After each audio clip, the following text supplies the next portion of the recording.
그린지방이 오디오북. 조명이 눈을 찔렀다.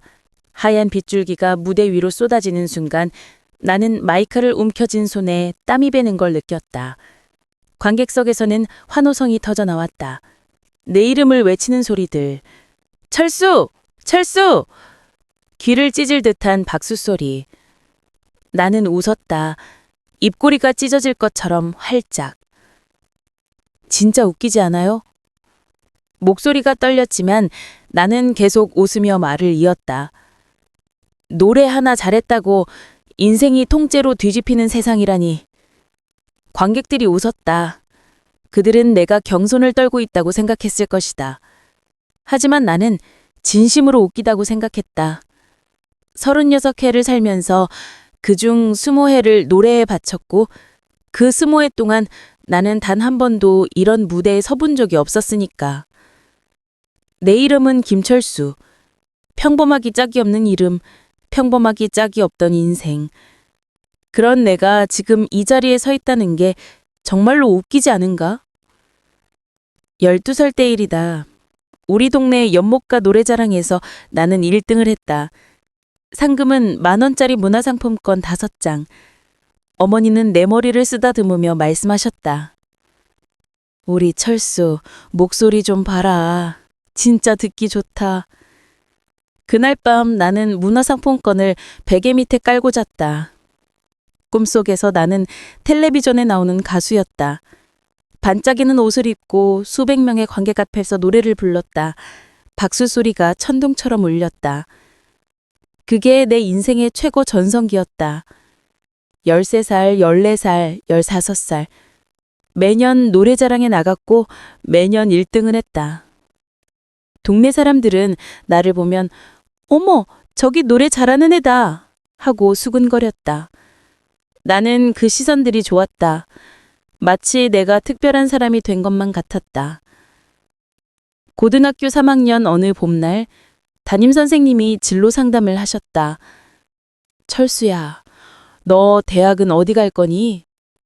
저는 가수할 거예요. 선생님의 얼굴이 굳었다. 그리고 한숨을 쉬셨다.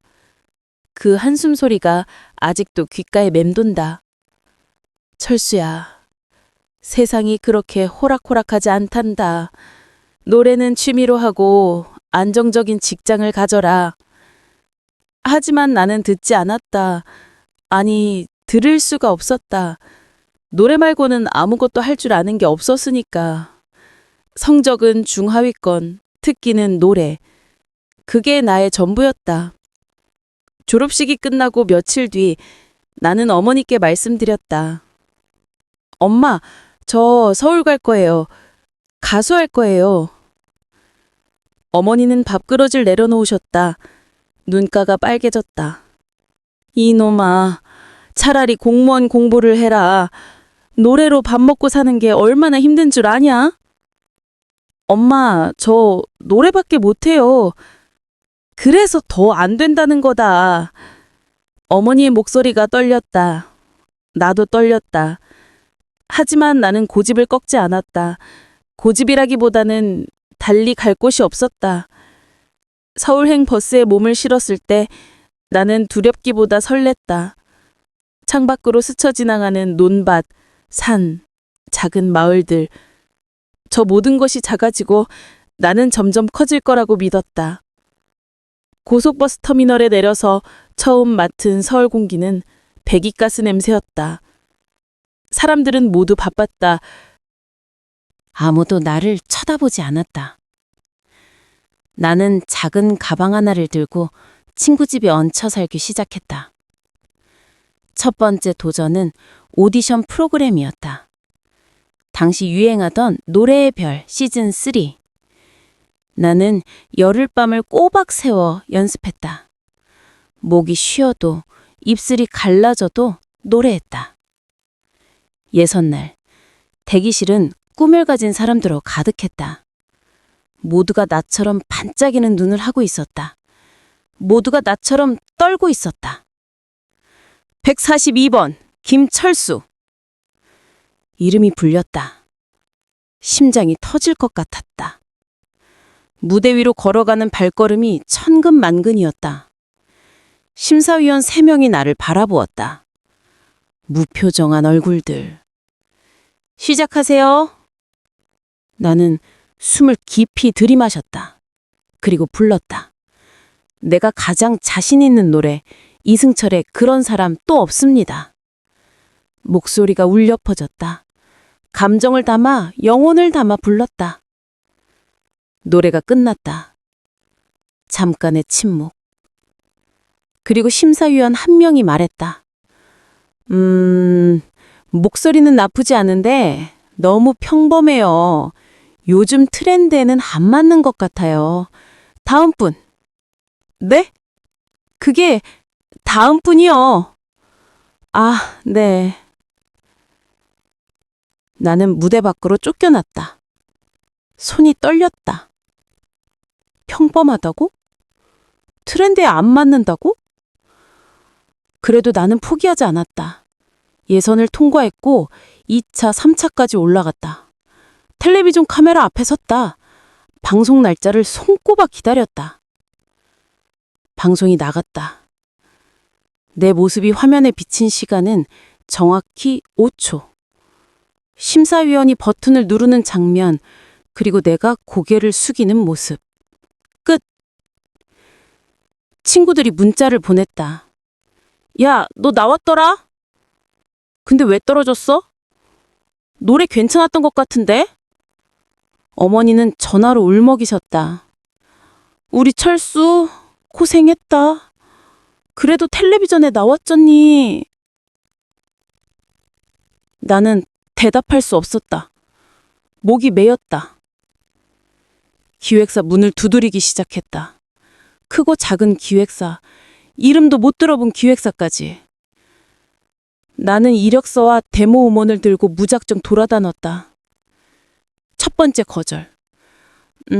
철수 씨, 목소리는 좋은데 지금 저희가 찾는 스타일은 아니에요.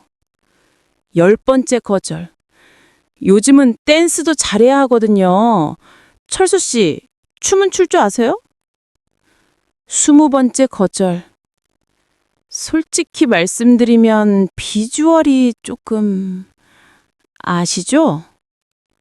50번째 거절. 철수 씨 나이가 어떻게 되시죠? 아, 26? 조금 늦었네요. 100번째 거절. 컨셉트가 너무 올드해요. 지금은 트렌디한 게 필요하단 말이에요. 나는 점점 말수가 적어졌다. 자신감이 바닥났다. 거울을 보면 초라한 얼굴이 보였다. 주름이 생기기 시작했고 눈빛은 흐릿해졌다. 친구가 물었다. 철수야, 그냥 다른 일 해보는 게 어때? 난 노래밖에 못해.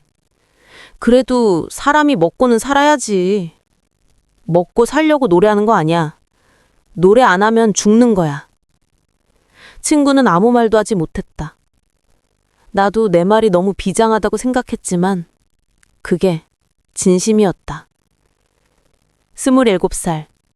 나는 마침내 한 기획사에 들어갔다. 스타라이트 엔터테인먼트.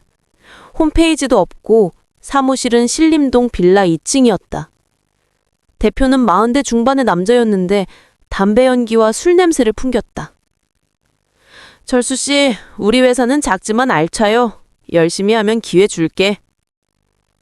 나는 고개를 숙였다. 감사합니다. 연습실은 지하 반지하였다. 창문이 없어서 낮인지 밤인지 구분이 안 됐다. 샤워실은 곰팡이 냄새가 발라드보다 깊게 배어 있었다. 함께 연습하는 사람들은 5명. 나이는 나보다 어렸지만 눈빛은 나보다 절박했다. 형, 여기 월급 나와요? 20살짜리 후배가 물었다. 글쎄, 일단 열심히 해보자. 하지만 월급은 나오지 않았다. 대신 연습실 관리비라는 명목으로 매달 10만 원씩 걷었다. 이게 정상인가요? 후배가 눈물을 글썽이며 물었다. 몰라. 그냥 버텨야 해. 언젠간 터질 거야. 터지긴 하지. 나중에 허리 디스크로 터지겠지. 그때 그렇게 농담했는데 정말로 내 허리가 터졌다. 하루 12시간씩 춤을 추다가 어느 날 바닥에 쓰러졌다. 병원에 갈 돈이 없어서 파스를 붙이고 버텼다. 3년이 흘렀다. 대표는 계속 조금만 더 기다려 라고 말했다. 하지만 우리는 무대 한 번 서보지 못했다. 데뷔는커녕 쇼케이스도 없었다. 어느 날 후배 한 명이 짐을 싸며 말했다. 형, 저 그만둘게요. 여기서 버티면 진짜 죽을 것 같아요. 그래, 잘 생각했다. 나는 손을 흔들어줬다. 그리고 생각했다. 나도 그만둬야 하나? 하지만 그럴 수 없었다. 나는 여전히 가수 김철수로 무대에 서는 꿈을 멈출 수가 없었다. 매일 밤 잠들기 전 나는 상상했다. 조명 아래 서서 내 노래를 부르는 모습을, 관객들이 박수치는 모습을. 그 상상만이 나를 버티게 했다. 결국 그 기획사도 나왔다. 정확히는 문을 닫았다. 대표는 돈을 들고 잠적했고 우리는 밀린 관리비도 받지 못했다. 33.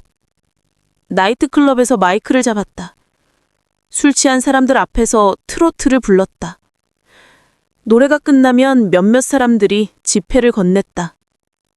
10,000원, 때로는 5,000원. 아저씨, 노래 잘하네요. 감사합니다. 아저씨, 그 단어가 가슴에 박혔다. 주말에는 지역 축제를 돌아다녔다. 면사무소 앞 무대, 경로당 행사, 아파트 준공식, 3만 원짜리 공연. 관객은 대부분 할머니, 할아버지들이었다. 그들은 내 노래를 들으며 고개를 끄덕였다. 젊은 사람이 노래를 참 구성지게 하네. 나는 웃으며 인사했다. 하지만 무대를 내려올 때마다 나는 울고 싶었다. 이게 내가 꿈꾸던 무대인가? 이게 가수의 삶인가? 어느 가을밤, 한강 다리 위에 섰다. 물은 검게 흐르고 있었다. 바람이 차가웠다. 난간에 손을 올렸다. 그냥 뛰어내리면 어떨까? 그러면 이 고통이 끝날까? 그때 휴대폰이 울렸다. 모르는 번호였다. 여보세요? 혹시 김철수 씨 맞으세요? 저희 결혼식 축가 부탁드리고 싶은데요. 아, 네, 가능합니다. 전화를 끊고 나는 웃었다. 그리고 울었다. 축가 한 번에 10만 원. 나는 여전히 10만 원짜리 가수였다. 그 결혼식에서 나는 그녀를 만났다. 신부 친구였다. 축가를 부르고 내려오는 나에게 그녀가 다가왔다. 오빠, 노래 참 따뜻하네요. 심장이 뛰었다. 누군가 내 노래를 따뜻하다고 말해준 게 얼마만인가? 고맙습니다. 혹시 가수세요? 네, 뭐 그렇다고 할 수 있죠. 그녀는 웃었다. 그 웃음이 마치 봄날의 햇살 같았다. 우리는 연락을 주고받았다. 그녀는 작은 카페에서 일했다. 꿈은 카페 사장님이라고 했다. 나는 그녀에게 내 모든 걸 털어놨다. 실패한 오디션 이야기, 사기당한 이야기, 10만 원짜리 무대 이야기. 그래도 오빠는 포기 안 했잖아요. 그게 멋있어요. 그녀의 말에 나는 다시 살 수 있을 것 같았다. 1년 뒤 우리는 결혼했다. 작은 예식장, 하격은 20명 남짓. 나는 신부에게 노래를 불러줬다. 눈물이 흘렀다. 행복의 눈물이기도 했고 미안함의 눈물이기도 했다. 아들이 태어났다. 그리고 1년 뒤 딸도 태어났다. 세상은 조금 달라졌다. 더 무거워졌다. 책임이 생겼다. 아내는 말이 없었지만 나는 알았다. 그녀가 얼마나 힘든지. 밤마다 아이들 재우고 나 없는 빈자리를 혼자 채우는 그녀. 어느 날 밤 아내가 조심스럽게 말했다. 철수 씨, 당신 노래는 정말 사람 마음을 흔들어요. 근데 생활은 언제 나아질까요? 칼이 가슴을 찔렀다. 미안해. 미안하다는 말 말고 언제쯤 우리가 조금 편해질 수 있을까요? 나는 대답할 수 없었다. 아내는 울지 않았지만 눈가가 붉어졌다. 그날 밤 아이들이 자는 방 앞에서 나는 속삭였다. 아빠가 진짜 아빠가 될게. 그날부터 나는 달라졌다. 축가든 나이트클럽이든 닥치는 대로 일했다. 하루 4시간 자며 일했다. 그리고 남은 시간에는 곡을 썼다. 낡은 기타 하나. 줄은 6개 중 5개만 남아 있었다. 공책에 가사를 적었다. 지우고 또 적었다. 밤마다 울면서 노래했다. 가난, 미안함, 포기하지 못한 자존심. 그 모든 감정이 섞였다. 그게 바로 한이었다. 가난하다는 건 돈이 없는 게 아니야. 사랑하는 사람에게 미안해지는 거야. 꿈을 꾼다는 건 아름다운 게 아니야. 지옥 같은 거야. 그래도 나는 노래해. 왜냐면 이것밖에 못하니까. 가사가 쏟아져 나왔다. 멜로디가 저절로 흘러나왔다. 슬프면서도 웃기면서도 절박한 멜로디. 3개월이 걸렸다.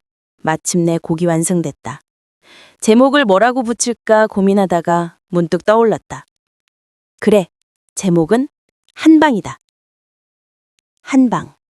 단 한 방에 인생을 뒤집겠다는 의미, 그리고 한과 방황의 의미. 모든 게 담겨 있었다. 나는 유튜브에 노래를 올렸다. 조회수 23회. 댓글 하나. 노래 좋네요! 아내였다. 3개월이 지났다. 조회수는 겨우 150회. 나는 포기하고 다시 나이트클럽으로 갔다. 그런데 어느 날 휴대폰이 미친 듯이 울렸다. 문자가 폭탄처럼 쏟아졌다.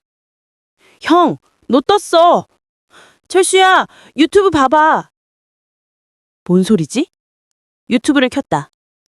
조회수가 1만, 5만, 10만, 실시간으로 올라가고 있었다. 댓글을 봤다. 이 노래 급식 시간에 틀면 애들 조용해짐 캐캐키.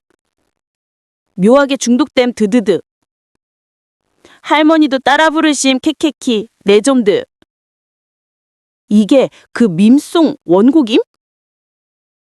알고 보니 어떤 중학생이 틱톡에 내 노래를 15초짜리로 잘라서 올린 것이었다. 급식 시간 BGM 시리즈. 그게 바이럴 됐다. 일주일 뒤 조회수는 1000만을 넘었다. 방송국에서 연락이 왔다. 철수 씨, 저희 프로그램에 출연해 주실 수 있으세요? 네? 정말요? 네, 화제의 곡이 잡아요. 나는 꿈을 꾸는 건가 싶었다. 아내에게 전화했다. 여보, 나 방송 나간대. 정말 축하해요. 아내의 목소리가 떨렸다. 나도 떨렸다. 방송이 나갔다. 시청률 8%. 인터뷰가 쏟아졌다. 신문, 인터넷 기사, 라디오. 철수 씨, 어떻게 이런 곡을 쓰시게 됐나요? 제 인생이 곡이 됐어요. 고생이 많으셨겠네요. 네. 근데 그 고생이 제 노래를 만들어줬죠. 사람들은 감동했다. 박수를 쳤다. 나는 웃었다. 하지만 속으로는 생각했다. 그냥 웃기니까 웃는 거잖아. 광고 섭외가 들어왔다. 치킨 광고, 소주 광고, 은행 광고. 한 건에 3천만 원. 나는 눈물을 흘리며 계약서에 사인했다. 그 기획사 대표도 연락했다. 3년 전 나를 버린 그 사람. 철수 씨, 그때는 제가 사정이 있어서 그랬어요. 다시 우리 회사로 오면 어때요? 조건 좋게 해드릴게요. 나는 웃으며 말했다. 사장님, 그때 그 관리비 10만 원 아직도 안 돌려주셨죠? 뭐? 그게 무슨... 괜찮아요. 제가 이제 버니까요. 그 10만 원은 제 인생에서 제일 비싼 수업료였어요. 감사합니다. 전화를 끊었다. 속이 시원했다. 편의점에 가면 알바생이 알아봤다. 저기 혹시 철수 형님 아니세요? 대박. 사인 한 번만 해주세요. 하하하, 그래요? 택시를 타면 기사님이 물었다. 손님, 한방 아시죠? 그거 하루 종일 들어요. 진짜 좋더라고요. 제가 부른 곡인데요. 헐, 정말요? 요금 안 바를게요. 세상이 달라졌다. 같은 나이인데 세상이 나를 다르게 봤다. 그런데 인생은 또 한 번 뒤집어졌다. 어느 날 텔레비전을 켰는데 내 노래가 흘러나왔다. 정치 광고였다. 국민 여러분, 이번에도 한방으로 양녕당에 투표하세요. 나는 깜짝 놀라 기획사에 전화했다. 이게 무슨 일이에요? 제가 정치 광고 허락한 적 없는데요? 아, 그게 계약서 보시면 제3자 사용 허가 조항이 있어요. 뭐라고요? 죄송합니다. 저희도 몰랐어요. 하지만 이미 늦었다. 인터넷이 불타올랐다. 철수 정치 가수였네. 크크크. 이제 이해됨. 돈 때문에 한 거였구나. 실망입니다. 구독 취소합니다. 협찬이 끊겼다. 방송 출연이 정지됐다. 내 이름 앞에는 정치 가수라는 꼬리표가 붙었다. 나는 해명했다. 저는 모르는 일입니다. 제 곡이 그렇게 사용될 줄 몰랐어요. 하지만 아무도 들어주지 않았다. 댓글은 악플로 가득했다. 변명하지 마세요. 돈만 받으면 다냐? 이런 사람이었어? 나는 휴대폰을 던져버리고 싶었다. 아내가 내 손을 잡았다. 괜찮아요. 우리는 알잖아요. 당신이 어떤 사람인지. 하지만 세상은 몰라줬다. 광고비로 받았던 돈은 벌써 반 이상 썼다. 빚을 갚고 아이들 학원비 내고 작은 집을 장만하는 계약금을 냈다. 이제 와서 돌려줄 수도 없었다. 밤마다 나는 잠을 이룰 수 없었다. 천장을 바라보며 생각했다. 역시 나는 안 되는 건가? 한 번의 행운도 오래가지 못하는 건가? 석 달이 지났다. 나는 다시 나이트클럽 무대로 돌아갈 준비를 하고 있었다. 그런데 어느 날 아침 이상한 메일이 도착했다. 제목: 빌보드 핫팩 엔트리 노티피케이션. 영어였다. 나는 번역기를 돌렸다. 축하합니다. 귀하의 곡 한방이 빌보드 핫팩 차트 87위에 진입했습니다. 나는 눈을 비볐다. 이게 꿈인가? 스팸 메일인가? 다시 확인했다. 진짜였다. 알고 보니 한 미국 유튜버가 내 노래를 리액션 영상에 올렸던 것이었다. Korean song that makes you cry without understanding the lyrics. 가사를 몰라도 울게 만드는 한국 노래. 그 영상이 500만 뷰를 넘겼다. 댓글들이 영어로 가득했다. This is beautiful. What language is this? I don't understand the word, but I feel everything. His voice sounds like a soul crying. 외국 사람들이 내 발음을 영혼의 울부짖음이라고 표현했다. 정작 한국에서는 정치 가수로 매도당했는데 바다 건너에서는 영혼의 가수가 된 것이었다. 일주일 뒤 빌보드 순위는 50위까지 올랐다. CNN에서 인터뷰 요청이 들어왔다. 헐리우드 배 에이전시에서 연락이 왔다. 미스터 킴, would you like to perform in LA? Of course! 나는 비행기를 탔다. 생애 첫 해외 공연. LA 한인타운의 작은 공연장이었지만 500명의 관객이 입장했다. 한국인도 있었고 미국인도 있었다. 무대에 섰다. 조명이 나를 비췄다. 기타를 들고 나는 노래했다.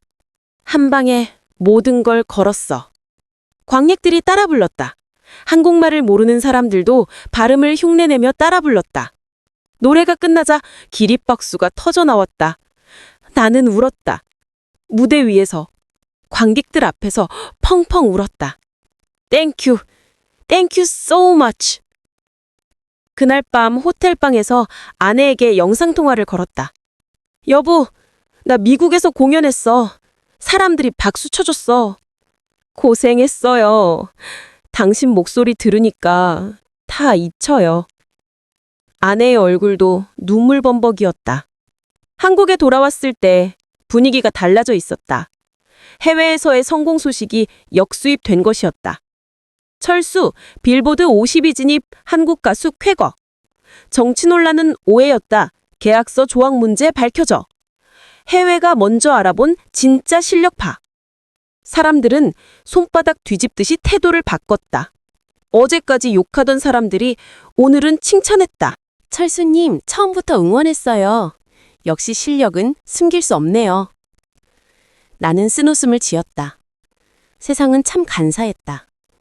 노래는 똑같은데 평가는 천지 차이였다. 방송국에서 다시 연락이 왔다. 철수 씨, 저희 프로그램에 다시 출연해 주시겠어요? 제가 정치 가수 아니었나요? 그건 오해였잖아요. 아휴, 알겠습니다. 하지만 이번엔 조건이 있어요. 뭔데요? 제 노래를 온전히 부를 수 있게 해주세요. 편집하지 말고, 자막도 화려하게 넣지 말고, 그냥 제 목소리만 들리게 해주세요. 알겠습니다. 방송에 나갔다. 조명도 화려하지 않았다. 무대 장치도 소박했다. 나는 의자 하나에 앉아서 기타를 치며 노래했다. 가난하다는 건 돈이 없는 게 아니야. 사랑하는 사람에게 미안해지는 거야. 꿈을 꾼다는 건 아름다운 게 아니야.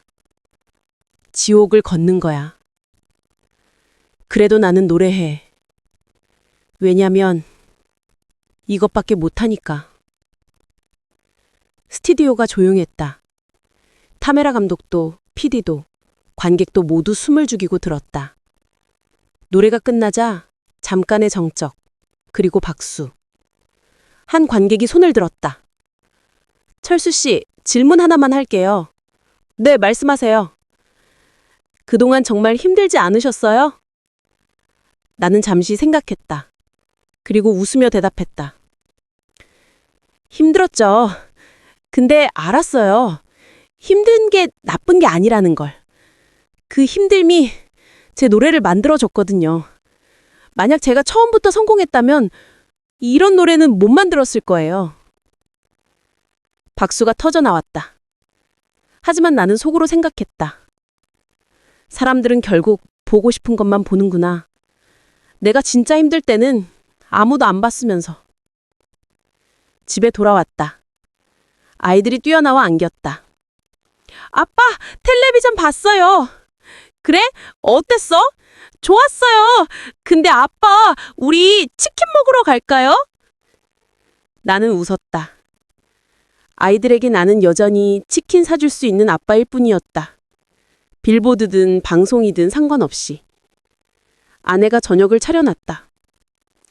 오늘 뭐 먹고 싶어요? 당신이 해준 거면 뭐든 좋아. 오글거려요. 진심인데? 우리는 웃었다. 평범한 저녁 식탁. 평범한 김치찌개와 밥. 하지만 이게 제일 좋았다. 밤에 아이들을 재우고 나는 작은 방에 들어가 기타를 들었다. 새 곡을 쓰기 시작했다. 성공 이후의 이야기, 허무함, 그리고 여전히 변하지 않는 것들. 창문 밖으로 달이 보였다. 똑같은 달. 내가 무명이었을 때도 지금도 똑같은 달이었다. 석 달 뒤 또 다른 사건이 터졌다. 내 노래 한 방이 표절 논란에 휘말린 것이었다.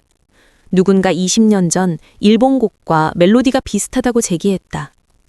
철수, 표절 논란, 해명 필요. 빌보드 진입곡, 알고 보니 표절? 나는 기가 막혔다. 해당 곡을 들어봤다. 코드 진행이 비슷하긴 했다.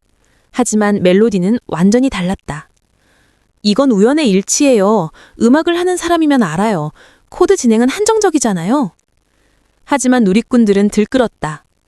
또 터졌네. 크크크. 역시 한 방은 한 방이었구나. 사기 한 방. 실망입니다. 전문가들이 나섰다. 음악 교수, 작곡가, 프로듀서들이 분석했다. 이 정도 유사성은 표절이라고 보기 어렵습니다. 코드 진행은 음악의 공용 자산입니다. 하지만 여론은 쉽게 가라앉지 않았다. 나는 기자회견을 열었다. 저는 표절하지 않았습니다. 제 곡은 제 삶에서 나온 것입니다. 만약 제가 정말 표절했다면 이 자리에 서지 않았을 겁니다. 눈물이 흘렀다. 억울했다.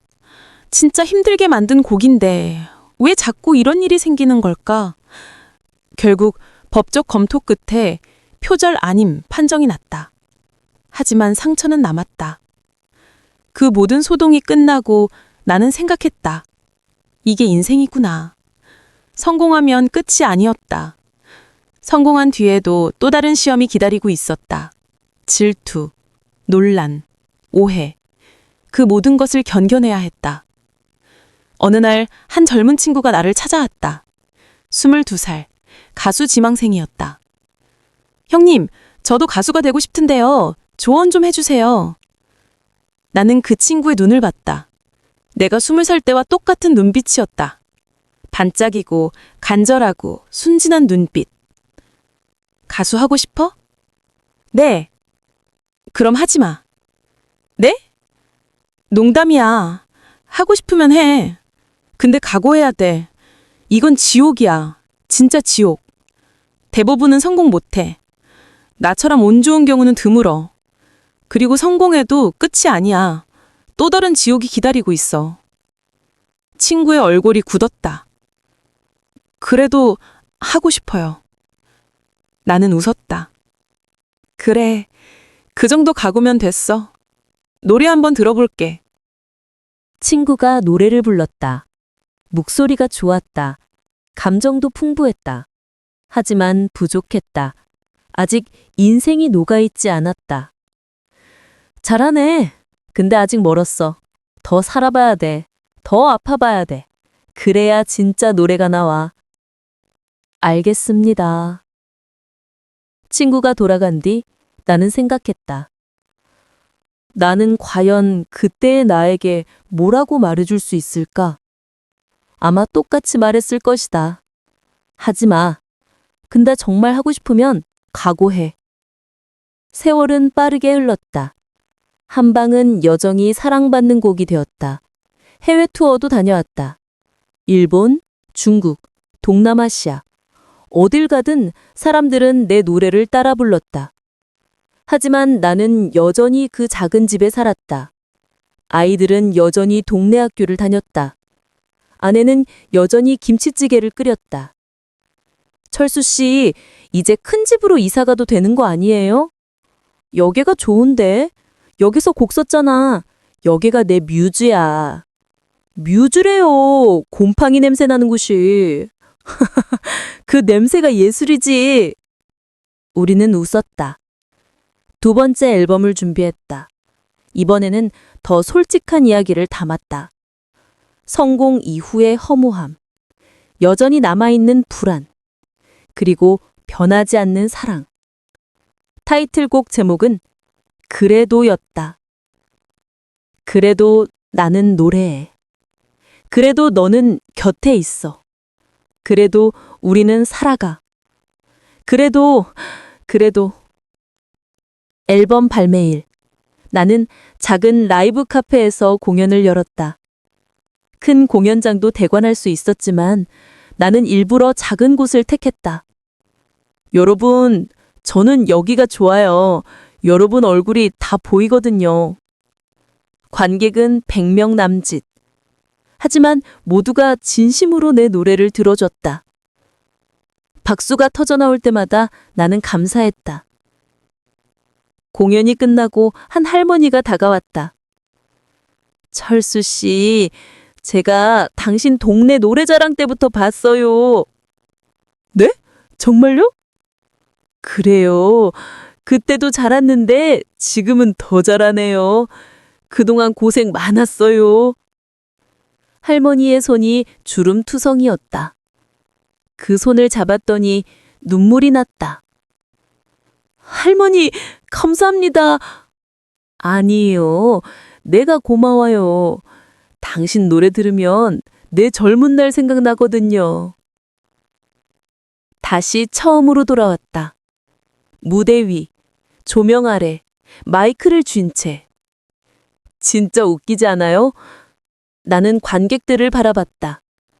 수천 명의 얼굴이 보였다. 모두가 내 다음 말을 기다리고 있었다. 노래 하나 잘했다고 인생이 뒤집히는 세상이라니. 박수와 환호.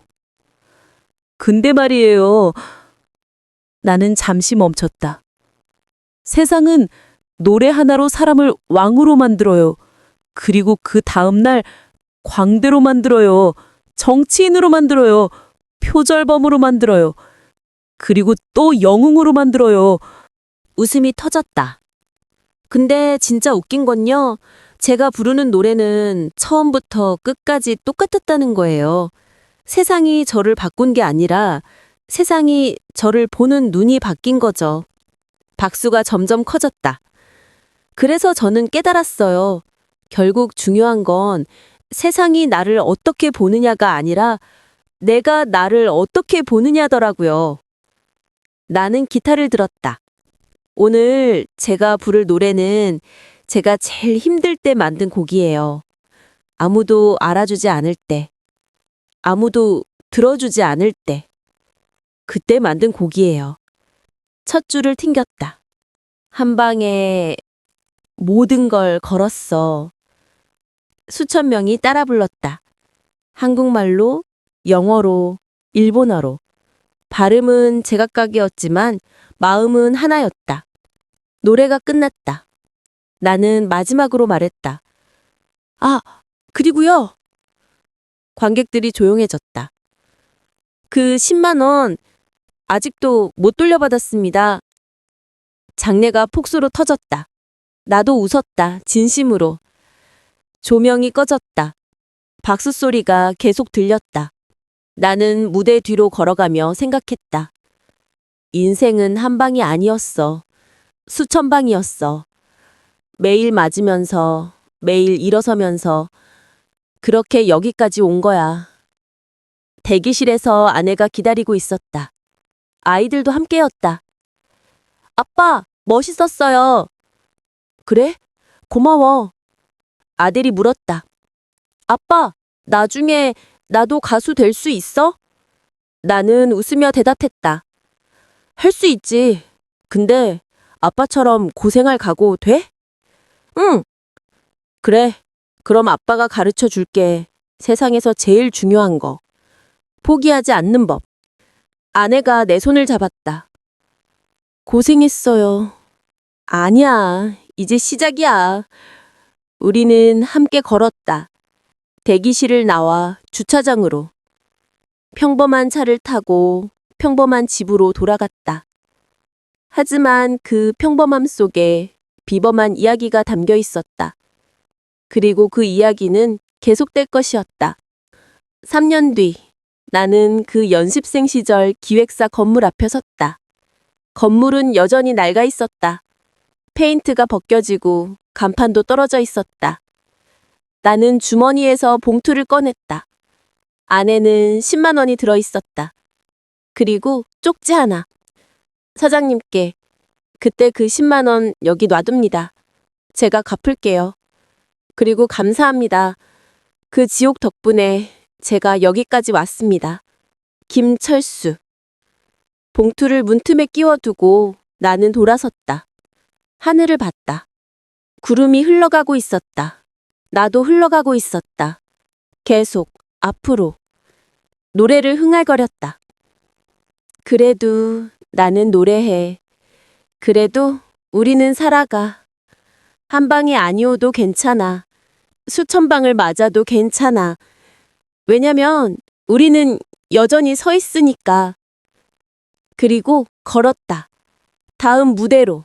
다음 노래로, 다음 인생으로.